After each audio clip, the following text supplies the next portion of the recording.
1 जून 2025 रविवार। प्रभु का स्वर्गारोहण। पहला पाठ प्रेरित चरित अध्याय 1 पद संख्या 1 से 11। हे थियोफिलुस, मैंने अपनी पहली पुस्तक में उन सब बातों को वर्णन किया है जिन्हें यीशु उस दिन तक करते और सिखाते रहे जिस दिन वह स्वर्ग में आरोहित कर लिए गए। इससे पहले यीशु ने अपने प्रेरितों को, जिन्हें उन्होंने स्वयं चुन लिया था, पवित्र आत्मा द्वारा अपना कार्य सौंप दिया। यीशु ने अपने दुख भोग के बाद 40 दिन तक उन प्रेरितों को बहुत से प्रमाण दिए कि वह जीवित थे। वह बार बार उन्हें दिखाई पड़े और उनके साथ ईश्वर के राज्य के विषय में बात करते रहे। यीशु ने प्रेरितों के साथ भोजन करते समय उन्हें आदेश दिया कि वे यरूशलेम से नहीं जाएं, किंतु पिता ने जिस वरदान की प्रतिज्ञा की थी उसी की प्रतीक्षा करते रहें। उन्होंने कहा, मैंने तुम लोगों को उस प्रतिज्ञा के विषय में बता दिया है। यूहन्ना जल का बपतिस्मा देता था, परंतु थोड़े ही दिनों के बाद तुम लोगों को पवित्र आत्मा का बपतिस्मा दिया जाएगा। जब वे यीशु के साथ एकत्र थे तो वे उनसे पूछने लगे, प्रभु, क्या आप इसी इस्राएल का राज्य पुनः स्थापित करेंगे? यह प्रभु की वाणी है। ईश्वर को धन्यवाद। भजन। अनुवाक्य। ईश्वर जयकार के साथ आगे बढ़ता है, वह तुरही के घोष के साथ आगे बढ़ता है। समस्त राष्ट्रों, ताली बजाओ और उल्लसित होकर ईश्वर का जयकार करो, क्योंकि वह प्रभु है, सर्वोच्च है, आराध्य है। वह समस्त पृथ्वी का महान राजा है। अनुवाक्य। ईश्वर जयकार के साथ आगे बढ़ता है, वह तुरही के घोष के साथ आगे बढ़ता है। ईश्वर जयकार के साथ आगे बढ़ता है, वह तुरही के घोष के साथ आगे बढ़ता है। हमारे ईश्वर के आदर में भजन गाओ, हमारे राजा के आदर में भजन गाओ। अनुवाक्य। ईश्वर जयकार के साथ आगे बढ़ता है, वह तुरही के घोष के साथ आगे बढ़ता है। ईश्वर समस्त पृथ्वी का राजा है, उसके आदर में शिक्षा गीत सुनाओ। ईश्वर सभी राष्ट्रों पर राज्य करता है, वह अपने सिंहासन पर विराजमान है। अनुवाक्य। ईश्वर जयकार के साथ आगे बढ़ता है, वह तुरही के घोष के साथ आगे बढ़ता है। दूसरा पाठ इब्रानियों के नाम पत्र अध्याय 9 पद संख्या 24 से 28 और अध्याय 10 पद संख्या 19 से 23। क्योंकि ईसा ने हाथ के बने हुए उस मंदिर में प्रवेश नहीं किया जो वास्तविक मंदिर का प्रतीक मात्र है। उन्होंने स्वर्ग में प्रवेश किया है, जिससे वह हमारी ओर से ईश्वर के सामने उपस्थित हो सकें। प्रधान याजक किसी दूसरे का रक्त लेकर प्रतिवर्ष परम पावन मंदिर गर्भ में प्रवेश करता है। ईसा को उसी तरह बार बार अपने को अर्पित करने की ज़रूरत नहीं है। यदि ऐसा होता तो संसार के प्रारंभ से उन्हें बार बार दुख भोगना पड़ता, किंतु अब युग के अंत में वह एक ही बार प्रकट हुए, जिससे वह आत्म बलिदान द्वारा पाप को मिटा दें।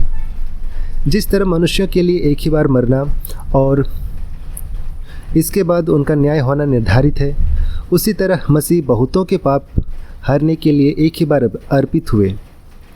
वह दूसरी बार प्रकट हो जाएंगे, पाप के कारण नहीं, बल्कि उन लोगों को मुक्ति दिलाने के लिए जो उनकी प्रतीक्षा करते हैं। भाइयों, ईसा का रक्त हमें निर्भय होकर परम पावन मंदिर गर्भ में प्रवेश करने का आश्वासन देता है। उन्होंने हमारे लिए एक नवीन तथा जीवंत मार्ग खोल दिया है, जो उनके शरीर रूपी पर्दे से होकर जाता है। अब हमें एक महान पुरोहित प्राप्त है, जो ईश्वर के घराने पर नियुक्त किए गए हैं। इसलिए हम अपने हृदय को पाप के दोष से मुक्त कर और अपने शरीर को स्वच्छ जल से धोकर निष्कपट हृदय से तथा परिपूर्ण विश्वास के साथ ईश्वर के पास चलें। हम अपने भरोसे का साक्ष्य देने में अटल एवं दृढ़ बने रहें, क्योंकि जिसने हमें वचन दिया है वह सत्य प्रतिज्ञा है। यह प्रभु की वाणी है। ईश्वर को धन्यवाद। जय घोष। Alleluia alleluia. प्रभु कहते हैं, तुम लोग जाकर सब राष्ट्रों को शिष्य बना लो। मैं संसार के अंत तक सदा तुम्हारे साथ हूँ। अल्लेलुया। संत लूकस के अनुसार आज का पवित्र सुसमाचार अध्याय 24 पद संख्या 46 से 53। आशीष देते देते वह स्वर्ग में आरोहित कर लिए गए।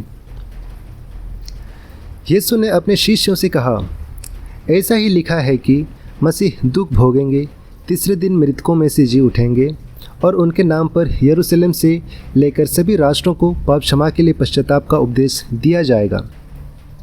तुम इन बातों के साक्षी हो। देखो, मेरे पिता ने जिस वरदान की प्रतिज्ञा की है उसे मैं तुम्हारे पास भेजूंगा।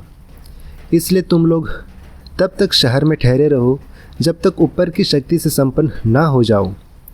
इसके बाद यीशु उन्हें बेथानिया तक ले गए और उन्होंने अपने हाथ उठाकर उन्हें आशीष दी। आशीष देते देते उनकी आंखों से ओझल हो गए और स्वर्ग में आरोहित कर लिए गए। वे उन्हें दंडवत कर बड़े आनंद के साथ यरूशलेम लौटे और वहाँ हर समय मंदिर में रहकर ईश्वर की स्तुति करते रहे। यह हमारे प्रभु यीशु ख्रिस्त का सुसमाचार है।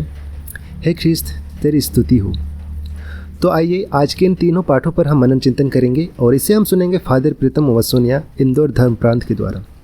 और वो बताते हैं, स्वर्गारोहण का पर्व अपने आप में एक खास पर्व है, जिस दिन हमारे मुक्तिदाता प्रभु यीशु ख्रिस्त अपना मुक्ति कार्य संपन्न कर इस संसार से आरोहित कर लिए जाते हैं।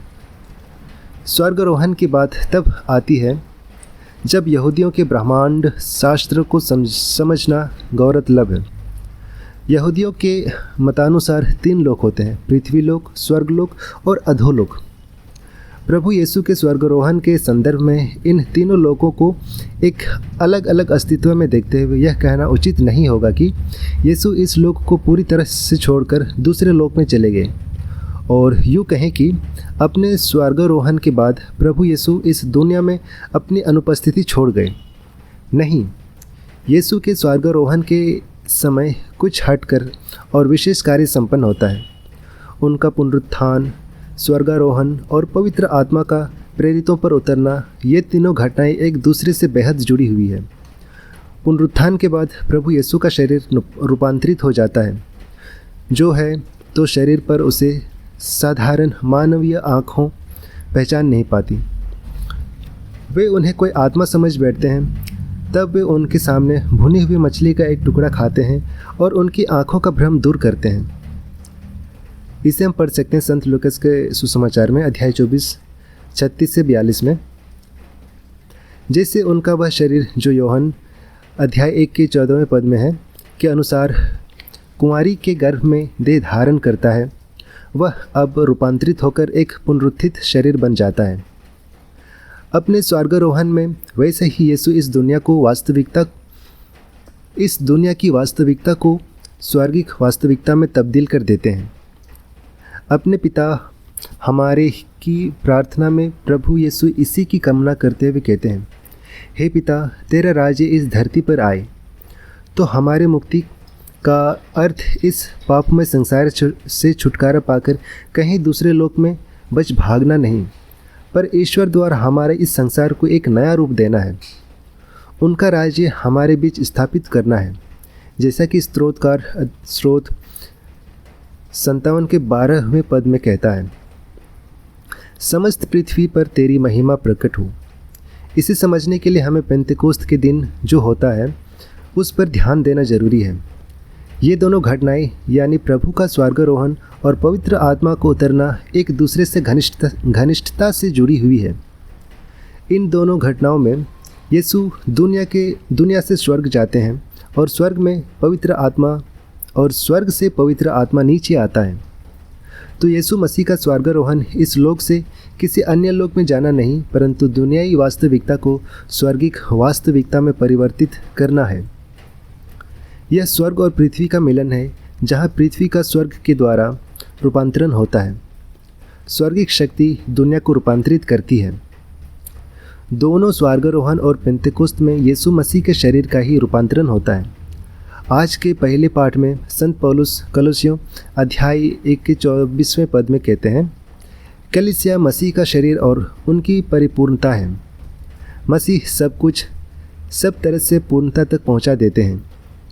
यदि कलीसिया मसीह का शरीर है तो पेंतेकोस्त के दिन कलीसिया रूपी मसीह के शरीर को मसीह में अपना आत्मा भेजकर परिपूर्णता प्रदान की है। इससे हमको यह समझ में आता है कि यीशु अपने स्वर्गारोहण के द्वारा कलीसिया को रूपांतरित करते हैं, पवित्र करते हैं, परिपूर्ण करते हैं और एक नया रूप देते हैं। वे धरती पर की कलीसिया को स्वर्गीय कलीसिया से जोड़ते हैं, जिसे पवित्र मिस्सा बलिदान की अवतरणिका में पुरोहित व्यक्त करते हुए कहते हैं कि हम स्वर्ग के समस्त दूतगण के स्वर में अपना स्वर मिलाते हुए तेरा गुणगान करते और गाते हैं, पवित्र पवित्र पवित्र प्रभु विश्वमंडल के ईश्वर। प्रभु यीशु का स्वर्गारोहण इस प्रकार से उनके धरती छोड़कर जाने की नहीं, परंतु उनके द्वारा इस कलीसिया को स्वर्गीय कलीसिया से जोड़ने की एक कड़ी है और हर एक विश्वासी के लिए एक आह्वान है कि हमें यीशु के इस कार्य को अपने जीवन में आगे बढ़ाते रहना है। हमें स्वर्ग और धरती को एक साथ लाने या जोड़ने के यीशु के मिशन को आगे बढ़ाना है।